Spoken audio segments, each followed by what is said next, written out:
Good morning, everybody. So this is such an important week for the recovery in New York City. Schools open full strength. That's extraordinary right there. Broadway back, we talked about that yesterday. New York City coming back, fighting back on so many levels. And there's a lot of energy, a lot of purpose, a lot of focus. But one of the other things that New York City always does is we create, we innovate, we find new solutions, even in the midst of crisis. We know that to keep this recovery moving forward, it's all about safety. It's about safety from COVID. It's about public safety. And we continue to innovate new ways to keep our communities safe. Today, really powerful announcement, how we stop gun violence, how we stop crime at the grassroots, at the community level. This is something a lot of folks have talked about for a long time. How do we get at the root causes? How do we address the situation before it happens? One of the things we constantly hear from leaders in neighborhoods all over the city, from folks who understand what's happening on the ground, is they say there are young people who are teetering on the edge, who could go the right path or the wrong path. They need opportunity. The best way to keep people away from the bad influences is positive opportunity. Today we announce a jobs program, an anti-violence jobs program, a targeted jobs program to make sure that young people who need a better path have it. We're focusing on neighborhoods hardest hit by gun violence. That includes Mott Haven and other neighborhoods in the Bronx. It includes East and Central Harlem, South Jamaica and Queens, Brownsville and Brooklyn. We're creating 1,500 jobs to start. 1,500 jobs is a lot when you consider the fact that the violence in the city is done by a few thousand people out of 8.8 million. It's only a few thousand people. This is something our police commissioners have made clear over the years. It's a small number of people who do the violence. Every single person we divert to a positive path helps all of us. So 1,500 jobs, $37 million investment. This is happening right now. And they're not just jobs. They're good paying jobs. They're green jobs. They're jobs with a future. We're working with a great Brooklyn-based climate technology startup, Block Power. This is a wonderful, it's a firm that's doing amazing work, that's socially conscious, that is trying to solve multiple problems at once through their work, and I really appreciate that. Giving opportunity, addressing the climate crisis at the same time. This is a focused effort to find the right young people who need this opportunity in the right neighborhoods and make a difference all around. When a young person has a job and a future, they do not get involved in gun violence, period. This is what it's all about. I want you to hear from the person who made this possible, who believed in this vision and is helping us create it.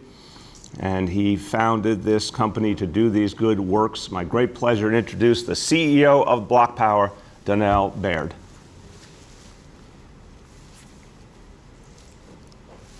Thank you, Mr. Mayor. I am delighted and honored to be with you all today. I think that I want to thank Mayor de Blasio on behalf of not myself or my firm, but the 1,500 workers and the 1,500 families that are directly impacted by this program, who have jobs, who have stability in the midst of crisis, as well as the communities that they come from, who have lower crime. And even in the early days of this initiative, we're starting to see a decrease in crime in New York City's poorest neighborhoods. I believe that what is most important here is right now, this morning at 10 a.m., in the 4 or 5 lowest income communities in New York City, young people who are at risk of gun violence, as defined by the NYPD and as defined by the district attorney and the best academics in the public health sector, these young people who are at risk of gun violence are at work. We have a team that's in Queens right now, helping to dig out a homeowner where her home has been flooded. We're removing all the waterlogged furniture. We're trying to aerate the building to get rid of mold. In South Bronx right now, we're installing a community-owned internet system the mayor was able to call over to NYCHA and put together an RFP process by which we could lease rooftops of NYCHA buildings to broadcast an internet system across the South Bronx so that up to 2 million low-income families have free access to internet provided to them by NYCHA. Even if they don't live in NYCHA, they have free internet to do remote learning, remote work. And the workers and employees of this program are participating in installing that internet system. We have workers in this program who are in Brooklyn visiting buildings that burn oil or gas in their basements. Some of those basements, again, were flooded. We're going to move those buildings from burning oil and gas to 100% clean electricity. In our business, we like to say we're turning the building into a Tesla. Just like a Tesla doesn't have any fossil fuel, they've taken the fossil fuel engine out of the vehicle. We can now do that for buildings. We can make buildings smart, efficient, healthy, and 100% all electric. And so our workers have been trained to do that in buildings in all 5 boroughs. And last, we're also, through a partnership with Google, training workers to use cutting-edge software, because as the mayor outlined, this isn't a social program. This is a jobs program, but more important than a jobs program, it's a career program where we want people to have 20, 30, 40 years in a career. And so we need to introduce them to the latest, greatest technology. We're running our construction projects with augmented reality video capture, where the buildings and the construction projects are rendered in 3-dimensional modeling. And so we're training these young people, again, who are at risk of gun violence and very vulnerable. We're training them to use the latest, greatest technology and software from Google so that they're positioned for 20, 30, 40 years in a successful industry. I'd say, with 1 or 2 more thoughts here, I know this is New York. Part of being a New Yorker is giving our elected officials a hard time and holding them accountable. What we have here is nothing short of yet another innovative policy from the de Blasio administration, where there is a unique vision, just as there was with UPK, just as there was with the most aggressive greenhouse gas reduction law in America, and some say the world, through Local Law 97, which the mayor passed through the council. Again, we have an innovation that has national implications for cities and communities, not only in New York, but across America, who, just like UPK is being adopted all over America because it's been successfully demonstrated in New York, we fully expect this workforce innovation and clean energy jobs program and crime prevention program to be adopted by communities across America. And the reason for that is simple. The New York Times reported a few days ago that there's a dramatic shortage of skilled construction workers across America. And even if we pass a climate bill or an infrastructure bill or a reconciliation bill, America literally doesn't have the high-skilled construction workers that it needs to build new homes and to put infrastructure investments and get them built out across America. But through this program, we are going into the lowest income communities where folks are at risk of gun violence, personally, their families, their communities, as identified by the NYPD. We're training them on the latest, greatest software to install green infrastructure in urban environments, in rural environments. And that is going to solve not only crime rates in low-income communities in New York City, not only is it going to create economic opportunity and solve the wealth inequality crisis that we're experiencing in America, not only is it going to help communities respond to the COVID pandemic and high unemployment rates, but we also know that it's going to solve the business problem of the shortage of skilled construction workers across America. So we are incredibly proud, have gone on and on. We're incredibly delighted to be a part of this mayor's vision. We are grateful to the White House that they've allowed our mayor to innovate with this innovative program. And we're delighted on behalf of the 1,500 workers that we're hiring in low-income communities and all the New Yorkers that they're helping today to offer our support. And congratulations to the mayor for getting this program launched. Thank you so much. Danelle, thank you to everyone at Block Power. Thank you to you for your leadership and innovation. What is your backdrop? I have to ask you, we've had a lot of people on these press conferences. You have one of the best artistic backdrops I've seen yet. What's behind you? You know what, Mr. Mayor? My wife, she grew up on the Upper West Side. She went to Hunter for elementary school and junior high and high school. She loves going on the nonprofit when people die, Housing Works. They leave great artwork, and then they sell the artwork from their estate, and the money goes to Housing Works to help families with HIV. She loves going on their little mobile app and seeing what great artwork people are leaving behind and buying it up. So she found this piece on Housing Works, and all the proceeds went to help families that are dealing with HIV. And I love to do my Zoom meetings from in front of this piece. Well, you chose well, and she chose well. Listen, thank you. This is making a big difference on the ground, and we really appreciate it. And we're proving we can get something very big done. Thank you so much, Danelle, for all you're doing. Thank you, Mr. Mayor. Now, here's another piece that's all about addressing inequality, creating generational wealth, changing the playing field, reaching people at the grassroots, baby bonds. This morning, a beautiful little moment, Williamsburg Bridge Magnet School in Brooklyn, gathering with kids who are the first class that will be getting baby bonds. About 70,000 kindergartners in New York City will be getting baby bonds this year, the first $100 on the road to much, much more that will allow them, when they get ready to graduate high school, to go to college. This is a concept that's powerful. This is the first time this has been done on this scale anywhere in this nation. New York City leading the way.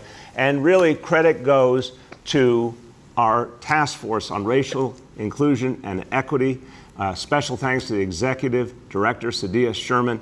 These are leaders of color in this administration who said last year, we need to take profound and fast actions to address inequality, systematic racism, the fact that resources are not equally distributed. Here's a way to create generational wealth. It's powerful, and New York City is going to prove it can be done on a vast scale. So we met some of the kids this morning who will be the first beneficiaries. I want to thank all our partners in this work, some of whom gathered with us this morning, who have done amazing work building this concept to the point now it will be universal for every kindergartner this year and every year thereafter. I want you to hear why this is so important. First, someone who's fought for this on the state level and joined us this morning. He's a passionate voice for equality and the progressive values evinced by baby bonds. My pleasure to introduce Senator Mike Genaris. Mayor, thank you so much. It was great to be with you this morning and with the Chancellor and see those kids who are going to start receiving savings for their path to college. And it is transformative. This builds upon your own work with universal pre-K and 3K. And now we're going to be not only getting kids educated earlier, but giving them the resources to succeed as they get later into life. Deborah Ellen Glickstein and the folks at NYC Kids Rise did tremendous work starting this program right here in my own District 30, where I went to public schools myself. And your leadership in taking this citywide with the help of the Gray Foundation and so many others is going to make a real difference in the lives of these children.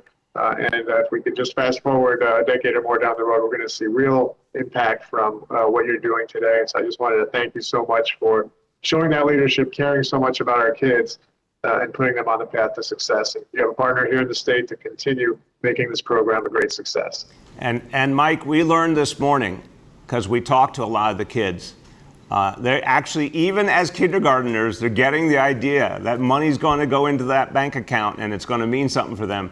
We also learned there's going to be a lot of kids who end up being police officers, firefighters, and ballerinas. And a scientist, I think I saw. There was a scientist too. We need those. That's good. Thank you so much for being a crucial part of making this happen from day one. Thank you so much, Senator Mike Genaris. Now, City Council believes in this strongly. There's palpable excitement about baby bonds as a difference maker, about doing it on a vast scale. A leading voice, he also knows so much about what matters for our kids because he spent years as a public school teacher at the front line educating children. So The notion that every child will have a chance and the resources to go to college, I know it means a lot to him. My great pleasure to introduce Councilmember Danny Drum.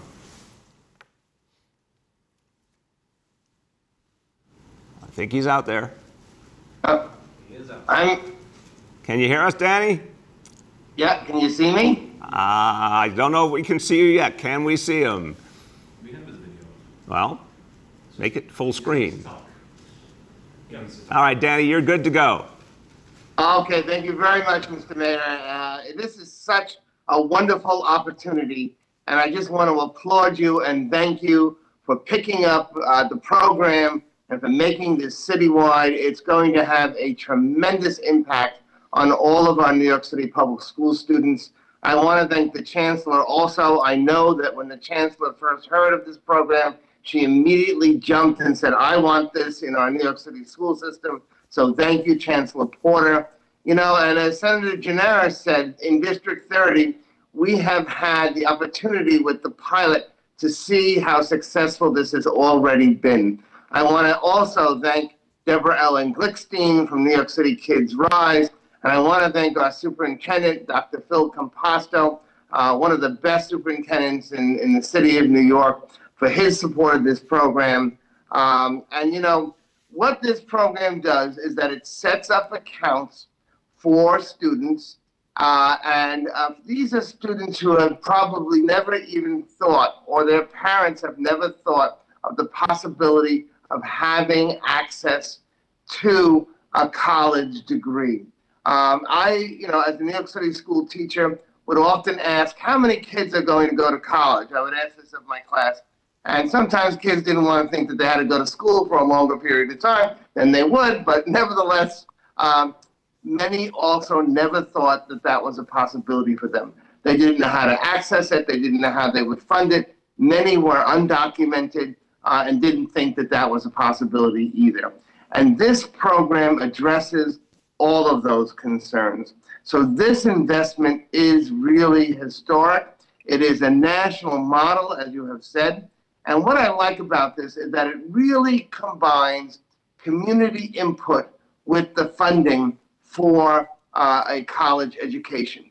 So we start off with an initial deposit into an account, a 529K for them, and then the community works together to do other types of fundraising in the schools. Whatever money is raised is divided up and split up and put into the accounts for these students moving forward. And then that money multiplies and multiplies as they go through their school years in the New York City public school system. So this is really about funding, but it's also about community unity, and it has all the right elements for success. I can't emphasize enough. You know, when I was a public school teacher, I often thought we do so well with them in the public school system. They get to high school, and then it has to stop. No. Now we have the answer, and these students can go on and get a college education. So thank you, Mr. Mayor. I'm deeply appreciative of your support for this, and I know that it's going to have an effect on millions and millions of school students moving forward. Thank you very, very much. Thank you so much, Councilmember. I got to tell you, you're hitting a really important point. This becomes something much greater than just a savings account for college, because it grows as fundraising is done, foundations and philanthropies get involved.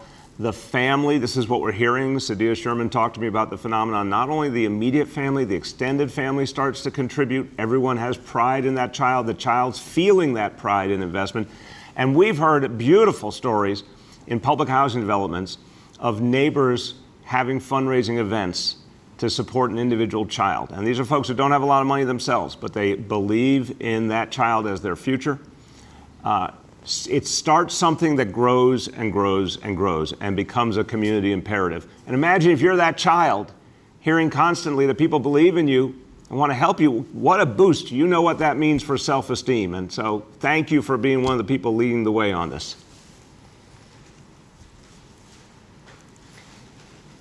So, as we started, I mentioned, you know, this is such a crucial week for this city. School coming back, biggest school system in the country. and amazingly strong liftoff of the school year. Credit to Chancellor Misha Ross-Porter and her whole team and all the educators, all the staff out in the schools. Really smooth first days of school. We see great things happening and a lot of excitement. People are just excited to be back. The adults, the parents, the staff, the teachers, but also the kids. Everyone's excited to be back. And people are getting vaccinated. So here's an update. We now have almost 3,000 students and staff who got vaccinated in the school buildings in the first 2 days. And that number keeps growing because we have vaccination sites in every single building with kids 12 years old and up throughout the week. We're going to keep emphasizing this. This number is going to keep growing, and every time someone gets vaccinated, everyone else is safer. Before I go to the indicators, tonight obviously a very special and holy night for Jewish New Yorkers. I want to wish everyone, after all we have been through, as you prepare tonight, I wish everyone an easy fast and a meaningful Yom Kippur, a time of reflection after one of the toughest times we've all lived through, but then we prepare for better times ahead. So I offer my wishes to all Jewish New Yorkers at this special time. Let's do our indicators, and the first one again is a good one. Number of doses administered to date, 11,106,486. Great number, growing strong. You're going to see this number continue to go up again in these next days, especially because of both the incentives and the mandates having full effect over the next few weeks. Number two, daily number of people admitted to New York City hospitals for suspected COVID-19. Today's report, 150 patients. Confirmed positivity, 31.88%. Hospitalization rate per 100,000. Today's number is 1.12. And number three, new reported cases on a 7-day average. Today's report, 1,536 cases. A few words in Spanish, and I want to go back to this very innovative effort to protect communities, turn young people to the right path, this anti-violence employment initiative. Me apasiona la seguridad pública y mantener seguras nuestras calles. Mediante la creación de empleos sin precedentes, estamos mitigando la violencia armada. Estos nuevos empleos darán a las jóvenes las oportunidades que necesitan para evitar la violencia armada. With that, let's turn to our colleagues in the media. Please let me know the name and outlet of each journalist. We'll now begin our Q&A.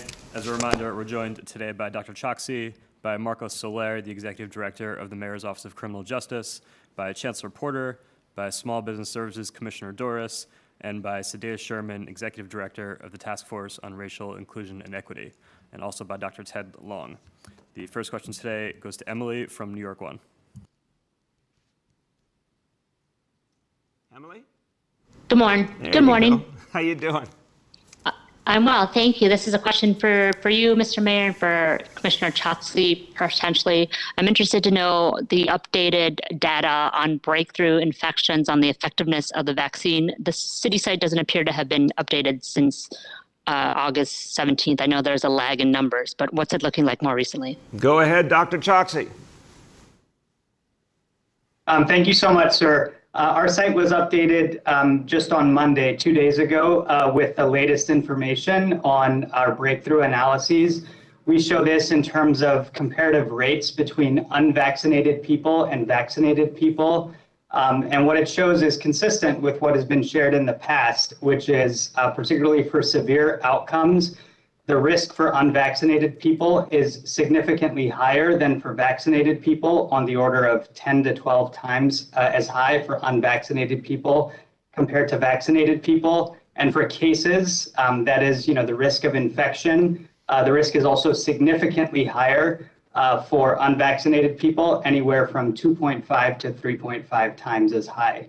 I'll be happy to follow up if you want some additional details. And we will be updating that data regularly on the site going forward. Thank you. Go ahead, Emily.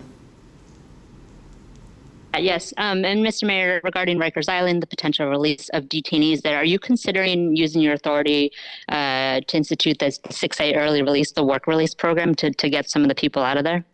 That's not our focus right now, Emily. The focus is the work we're doing with the state. I want to thank Governor Hochul and Lieutenant Governor Benjamin, who both have been very responsive and very concerned. We, first of all, want to see the Less is More Act signed and implemented immediately. It was actually sponsored by then Senator Benjamin. That's going to allow us to immediately take hundreds of inmates out of Rikers the right way. There are hundreds of inmates who can be moved to state prisons appropriately, who are supposed to go there. We want to see that be sped up.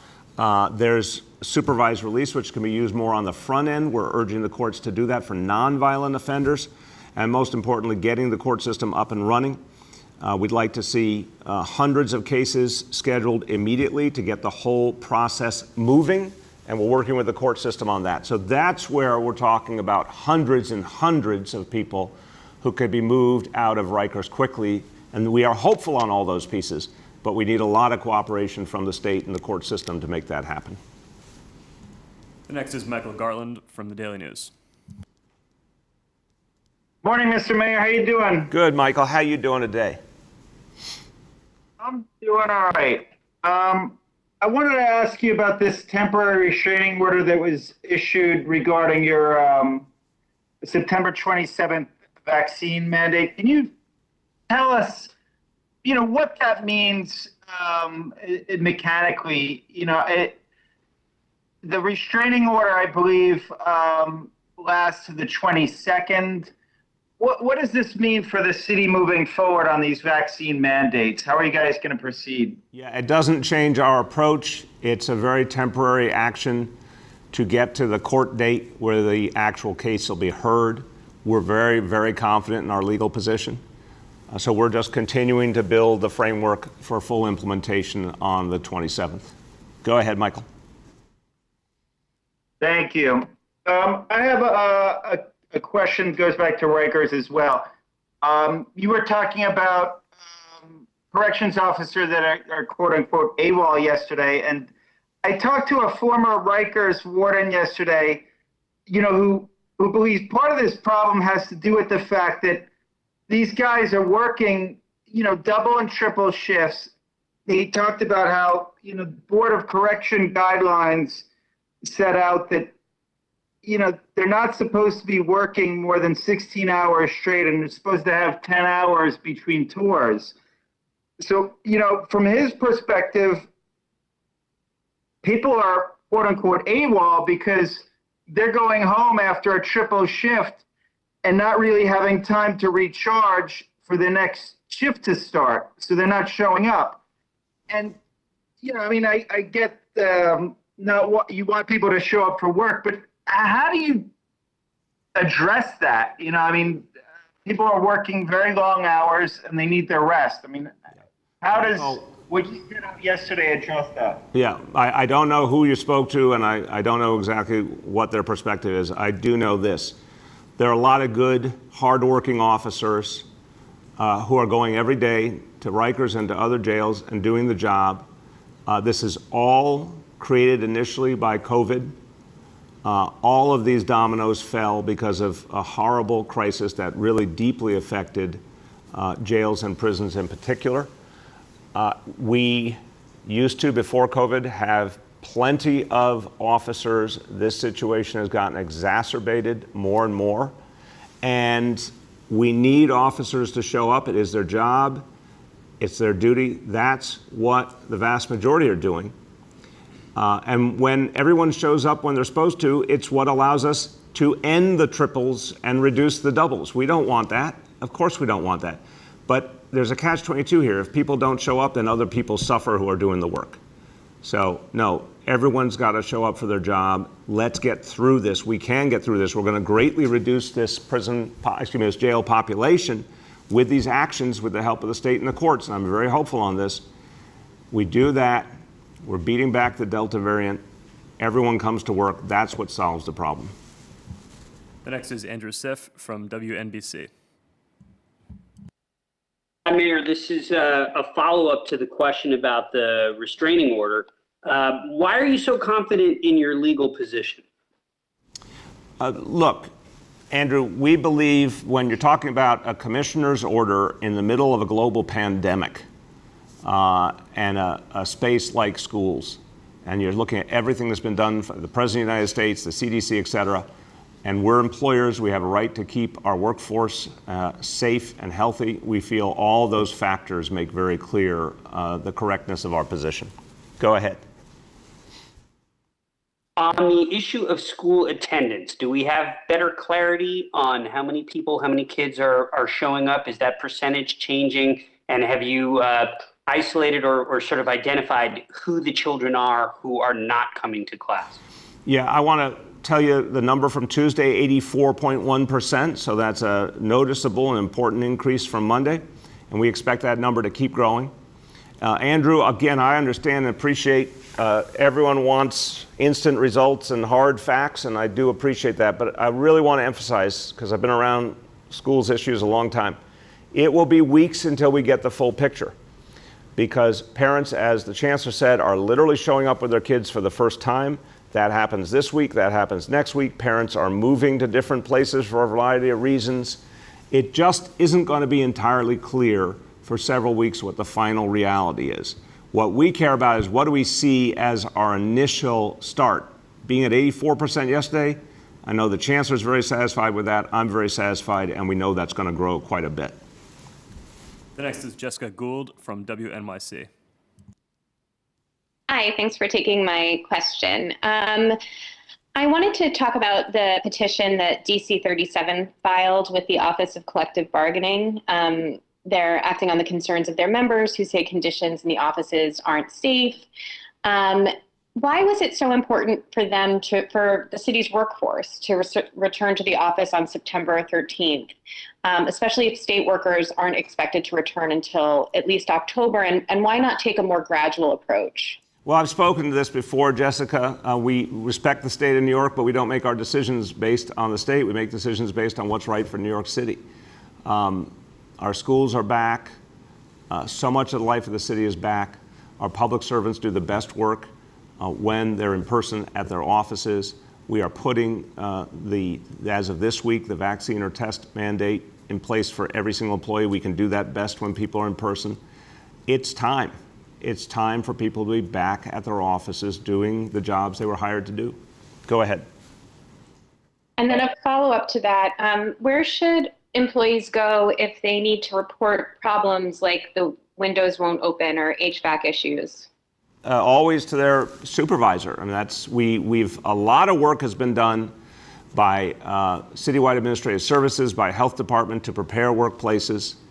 When we brought back the workforce in May, we heard a lot of concern initially before people arrived, but once people arrived, we were able to show how well organized the effort was, just like in the schools.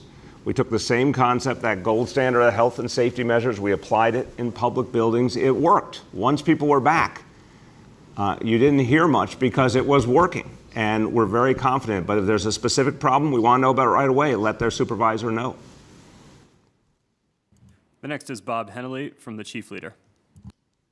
Yes, Mr. Mayor, thanks for taking the call. Just to follow up, Henry Garrido for DC 37 penned an op-ed in the Daily News where he said there was too much work left to be done. Office conditions at city agencies have not been thoroughly checked to ensure they're safe by today's new standards. And then he mentions that, quote, so desperate was the city to implement this policy, the Department of Citywide Administrative Services removed the social distancing requirements still recommended by the Federal Centers for Disease Control and Prevention. Is that accurate? We are following all appropriate health and safety standards. This has been done thoughtfully, working with our health leadership, and the whole concept, Bob, that's why I just dispute that. The whole concept here has been to create healthy, safe workplaces, but also get people back where they could do the best work and we could maximize vaccination, which is ultimately the way we end this crisis. Go ahead. When I first visited my office at City Hall back in May, there was a representative of DCAS present who oriented me to the situation. The City Hall, City Council side was entirely dark. I have not seen them return except for in-person public hearings. Is there data being collected that could give us an actual sense of how many remote workers are actually coming back? Because it's been my direct reported experience from going in that there has not been people coming back to the desk. Is this something that you're tracking, and is this a knowable number that you can produce for the public and for the media? We're certainly tracking it because people are expected to come to work. I'll get you an update. What I'm hearing overwhelmingly is people are accepting that this is a specific instruction to report to their workplaces and do their jobs, and people are honoring it. But I'll get you an update for sure. The next is Yoav from the city.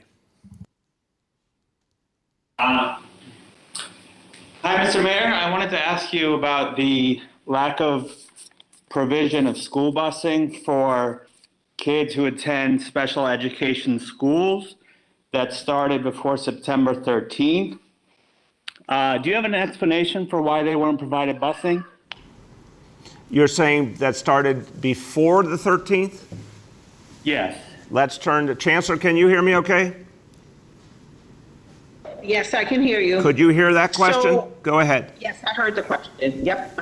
So our busing services weren't ready to turn around for the early start this year after summarizing. But what we did do was ensure that we contacted every family and provided them access to private transportation, prepaid, both to and from school. And many, many families took us up on that offer. Thank you. Go ahead, Yoav.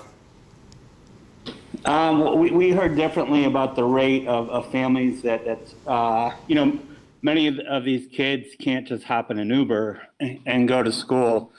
We heard of one school that has 100 students and only 15 were able to use that service. The DOE cited some kind of contractual and operational issues for the reason, this is something that has to happen every year. This wasn't a surprise that these kids needed the service. School started later than usual this year. So I'm wondering if you can detail what those contractual and operational issues were that prevented this service from being provided. Yeah, Yoav, I'm not familiar with those nuances. We can get someone back to you. Chancellor, is there anything you'd like to add? Otherwise, we'll get the details to Yoav after. Yeah, we can get details from Kevin Moran so we can be specific. Thank you. We have time for two more for today. The next is James Ford from Pix 11. And good morning, Mr. Mayor and everyone on the call. It is a beautiful morning, indeed. James, you always put things in their proper perspective. I do appreciate that. We agree. On to the questions. You talked about Vax to School and that 2,900 people had been vaccinated through that program. But with it being, with the number of schools, make sure I believe I'm getting these numbers right, 700 schools, that only averages 4 people per site getting vaccinated. Can you respond to those numbers and say what might need to be done to increase them? Yeah, it's a good question, James, but I want to put it in perspective. We are using every tool we've got. So another 3,000 people is a big deal to us because, okay, let's talk about the 12 to 17-year-olds. They are now almost to 69% vaccinated at least one dose. So that's a constituency that's gotten a high level of vaccination already. Every single one matters. Obviously in schools, we're getting ready for the full mandate. We want to lock down each and every opportunity to reach anyone who's ready to get vaccinated. So to me, this is with a high level of students, high level of staff and teachers already vaccinated. Now we're just trying to add that up. And what we want is people to see it everywhere. Know it's easy, know it's free, get people at the right moment. I like the overall trajectory a lot, and this is just another piece that helps us get there. Go ahead, James. Yeah, and a follow to I guess the previous question regarding DC 37's petition with the Office of Collective Bargaining. Mr. Garrido said today that the return to work is endangering employees of the city with the Delta variant rising. Can you just give a response? I get that this is all under litigation and you might be limited in some ways, but can you respond directly to his and DC 37's concerns that their members are being put in danger? Absolutely. First of all, I care about the public workforce. I believe in them. Public workers, public employees have done so much during this crisis. But I remind you, James, about 80% have been at frontline jobs the whole way through.